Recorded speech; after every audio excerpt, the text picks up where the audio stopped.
Pagi anak-anak, apa kabar kalian hari ini? Oh baik, ibu juga baik. Perkenalkan, nama saya Yana Salju, biasa dipanggil Elvi. Anak-anak, apakah kalian sudah berdoa? Sudah. Oh iya, sudah. Kalau kalian sudah berdoa, sebelum kita mulai materi kita hari ini, ibu akan mengecek hadiran kalian terlebih dahulu. Siapa yang tidak hadir hari ini? Oh baik, kalau kalian hadir semua.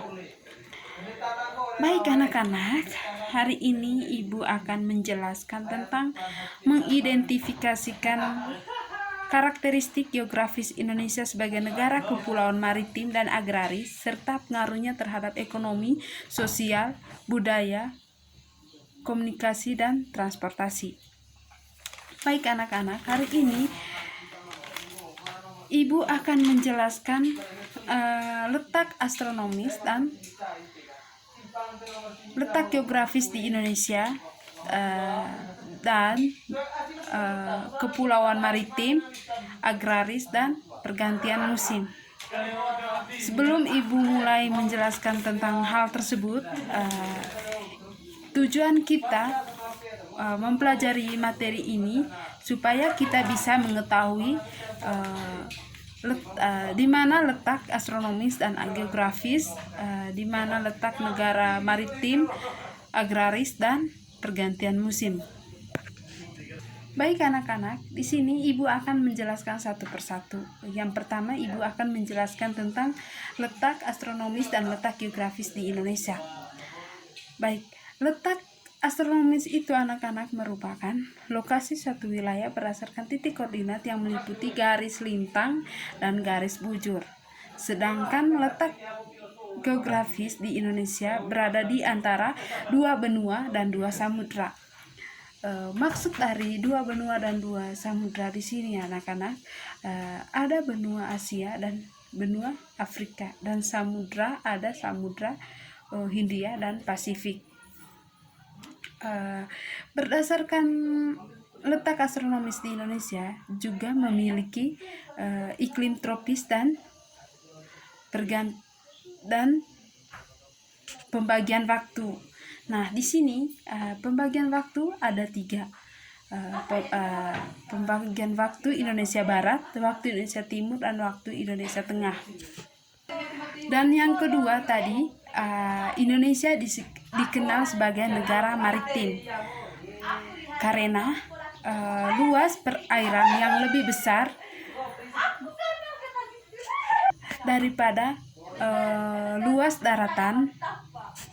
daratannya, keindahan bahan, dengan hasil laut yang dimiliki Indonesia pun menjadi daya tarik tersendiri bagi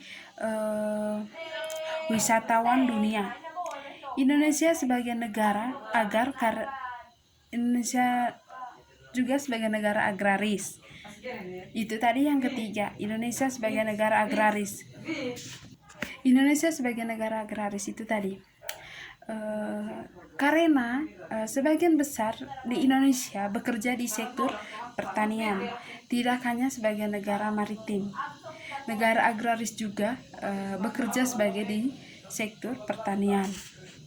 Indonesia juga sebagai negara agraris karena pada dasarnya penduduk di Indonesia memiliki pencaharian sebagai petani yang bercocok tanam. Sekarang yang terakhir, pergantian musim. Mengenai tentang musim, pergantian musim ada 2, ada musim hujan dan musim kemarau. Misalkan pada saat ini tidak ada cuaca hujan, pada saat ini hanya ada cuaca panas dan matahari sangat panas dan teriknya sangat panas. Baik anak-anak, untuk penjelasan hari ini saya kira itu saja.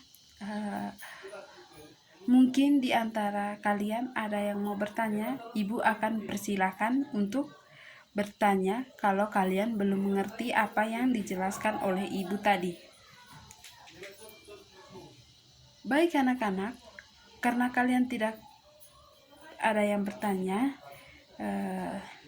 tidak apa-apa, mungkin kalian sudah mengerti. Ibu harap kalian sudah betul-betul mengerti apa yang ibu sudah jelaskan tadi. Baik anak-anak, sebelum ibu akan membagikan sebuah kelompok dan memberikan kalian tugas kelompok dan tugas individu, ibu hanya pesan kepada kalian ketika guru sedang berbicara di depan kelas, kalian harus mendengar dan memperhatikan guru yang sedang berbicara, supaya kalian bisa mengerti apa yang ibu jelaskan atau bapak jelaskan.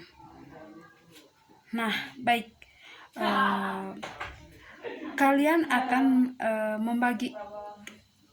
akan bagikan kelompok, tapi ibu akan membentukkan kalian ke dalam kelompok. Nah, di sini ibu membagikan kalian ke dalam 5 kelompok. Di antara kelompoknya, satu kelompok terdiri dari 3 orang. Nah, untuk tugas kelompoknya anak-anak, kalian buka buku halaman 45. Di situ kalian akan mengerjakan nomor 1, 2, 3, dan 4. Nah, untuk tugas individunya, kalian akan mengerjakan di halaman 115. Kalian akan mengerjakan nomor 1 sampai nomor 10. Untuk tugas kelompoknya, kalian akan kerja dan tulis nama yang tidak aktif dalam mengerjakan tugas tersebut. Nah, untuk tugas kelompoknya, selesai kerja pada hari ini atau besok, minggu depan kalian akan membacakan hasil kerja kelompok kalian di depan kelas. Nah, untuk tugas individunya dikumpulkan minggu depan pada saat ibu masuk. Baik anak-anak, karena lonceng sudah berbunyi pertandakan untuk pulang, maka dari itu materi kita hari ini sampai di sini saja, sampai ketemu minggu depan. Oh iya, sebelum pulang kita berdoa dulu. Satu orang pimpin kita dalam berdoa hari ini supaya kita bisa selamat sampai rumah sebentar. Baik anak-anak, karena berdoa sudah selesai, terima kasih dan sampai ketemu minggu depan.